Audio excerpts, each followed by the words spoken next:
Rational exponents. An expression with a rational exponent is simply an expression with a fraction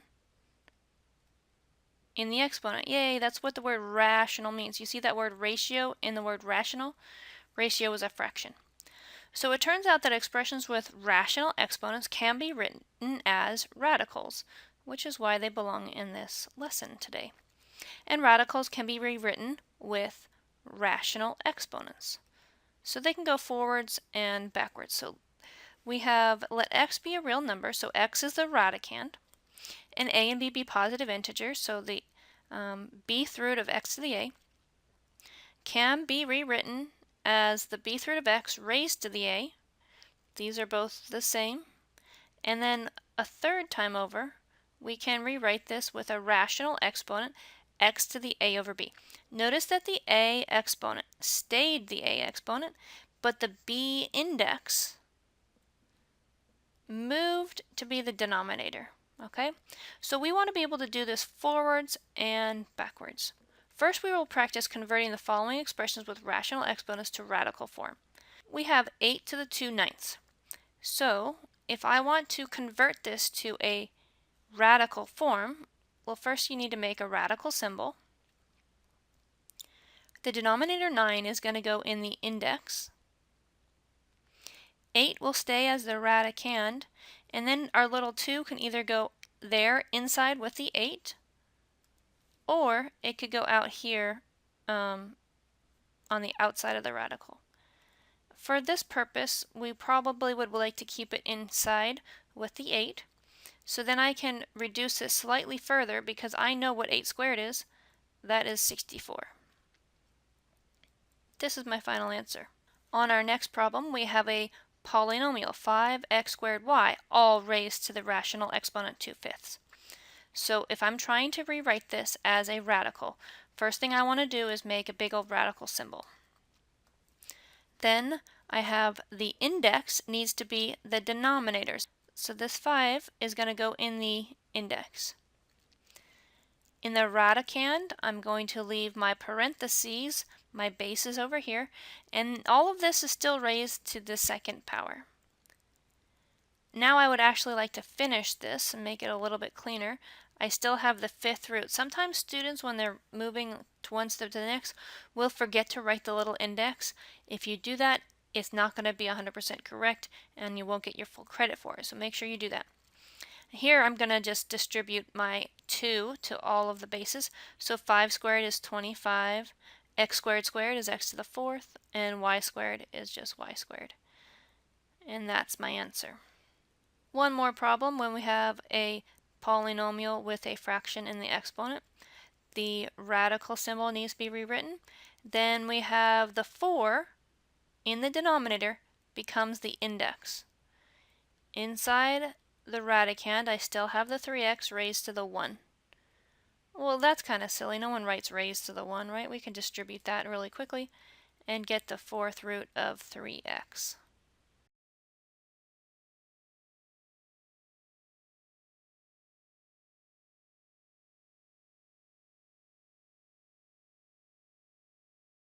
Next, I want to convert the following expressions with radicals to expressions with rational exponents. So basically the exact same thing I just did, but backwards. So notice that this is a radical expression and I want to rewrite it as a rational exponent. So the base 7 will stay the base. The 3 exponent is going to stay the 3 exponent, but the 4 in the index will just become the denominator in the exponent. And that's all you have to do. So the cube root of x to the 5th, the x stays the same. The 5th exponent, even though it's on the outside, it's still the exponent. It's the same as the 3 on the 7. So we have the 5 in the exponent, and then the index 3 becomes the denominator. So that's x to the 5/3. Please be careful when you're writing it that it doesn't look like this. X to the 5/3, that's not the same as what I wrote on the actual problem up here.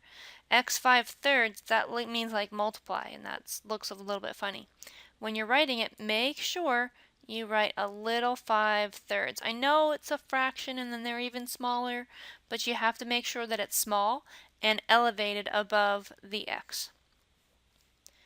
Alright, on the next problem, we still have this 5x squared y squared as the base, and it's being raised to the 12, and this 3 index is going to be my denominator. Now on the previous two, 3/4 and 5/3 couldn't reduce, but 12/3 can. 12/3 reduces to 4. And then I can raise all of the terms to the 4 to finish us off.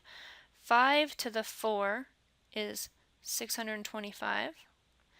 X squared to the 4 is x to the 8. And y squared to the 4 is y to the 8. So that's my final answer. And the reason I could do more on that one is because 12/3 reduced, and then I can distribute into the parentheses. On the last one, we have p stays the same. My exponent 20 stays in the exponent. The only thing that moves is the 5, and the 5 becomes the denominator in the exponent. Again, this one does reduce, so I'll do that. P to the 4. 20 divided by 5 is 4.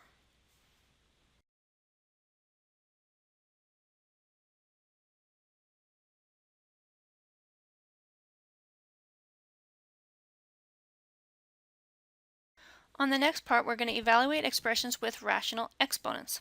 So when evaluating expressions with rational exponents, I want you to follow these steps. Step 1. Make any negative exponents positive by using the rule x to the negative 1 is equal to 1 over x. Step 2. Change the expression to a radical. Evaluating expressions with rational exponents is hard to do in your head, but we know how to evaluate radicals in our head, so if we change it to a radical, then we can do step 3 as simplify, much easier. On the first problem, 100 to the 1/2, the little 2 in the denominator becomes the index of the radical. Then in the inside I have 100 for my radicand raised to the 1. Well, no one really writes raised to the 1, do they? We have the square root of 100, and even this I don't need to write the square root. I can go ahead and erase that square root. Because if you don't have an index, you know it's an invisible 2. So the square root of 100 is just 10. So 100 to the 1/2 is hard to do in my head, but the square root of 100, that's pretty easy. So we convert it to radicals so that you can simplify quickly. So on this next one, again, I don't have any exponents of a negative, so I don't have to worry about step 1. Step 2 says change it to a radical. So I'm going to take that little 2, and that becomes the index. The denominator of the rational exponent becomes the index. The negative 25 stays in the inside as the radicand raised to the 1. Well, again, raised to the 1 doesn't really do anything, so we just have the square root of negative 25. So because it's a square root and the little index, which I don't really have to write, is even, are we allowed to take even roots of a negative number? Well, no. So this answer is not real. There is no such real number that when you multiply it by itself gets you negative 25. Now this next problem looks very similar, but it's not because there's no parentheses. Now this problem, because PEMDAS says exponents come before multiply and divide, is really more like negative 1 times 25 to the 1/2. The negative doesn't belong with the exponent because the exponent only applies to the thing previously before it. So the 1/2 exponent is only applying to the 25. Whereas on the blue problem, this 1/2 exponent was applying to the parentheses, and the parentheses included the whole thing. So I can probably fill this one out. We have negative 1 times the square root of 25 to the 1. And the square root of 25 is just 5, so we have negative 1 times 5, which is just negative 5. Remember, if there's a negative out in front, the answer is just going to be negative, and that has nothing to do with being real or not real. That's just going to be negative on the outside. So this next problem is more similar to the red problem than it is the blue problem, because the negative's out in front. I know my answer is just going to be negative. as if we had a -1 here. Now there's no negatives in my exponent, so I don't need to worry about step 1. Step 2 says change it to a radical, so the little 3 in the denominator of the rational exponent becomes my index. Then I have positive 64 to the 2. Now if I take 64 and square it, that's something very, very, very large. I don't know what that number is, and then you're going to ask me to cube root it after that. That's too hard. So what I'm going to do instead is I'm going to put the square on the outside. I can do the cube root of 64 in my head. I know that that is just 4. Now that I have 4, now I can square it. So 4 squared is 16, and 16 times -1 is -16. I find that a little bit helpful because it was too large for me to do in my head the other way.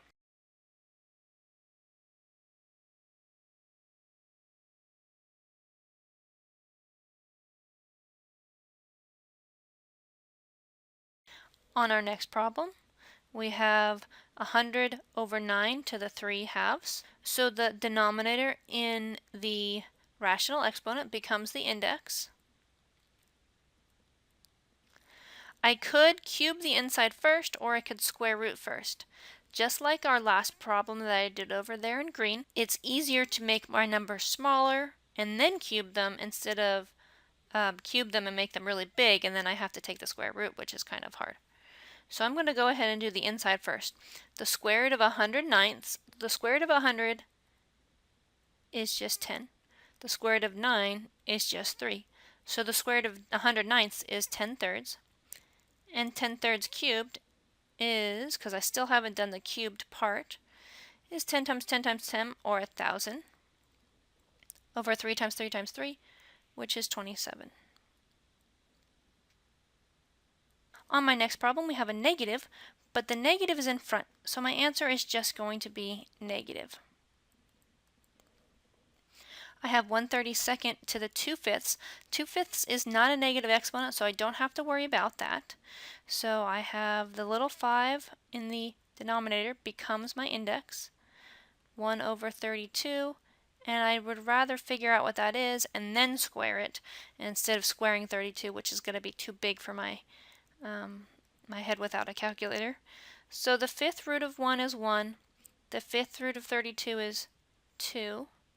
If you go back and look at your page that we you're going to memorize.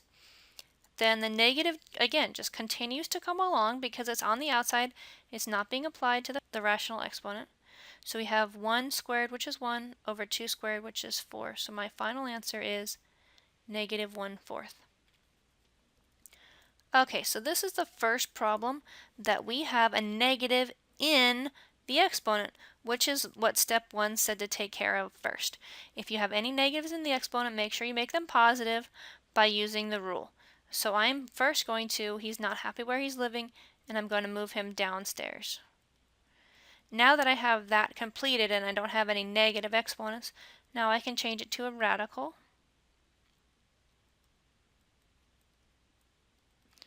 So that's 1 over the square root of 25 to the 1, which is just 5. So my final answer is 5. Again, we have another negative inside the exponent. So because there's a negative in the exponent, I want to make the exponent positive or happy by putting him downstairs. Now that he's in the denominator, I can, and positive exponent, I can proceed. I'm going to change that rational exponent into a radical expression. So I have the square root of -25 to the 1. Well, to the 1 really doesn't do anything, so I just have the square root of -25. And because the index is even, you are not allowed to take the even root of a negative, so this answer is not real.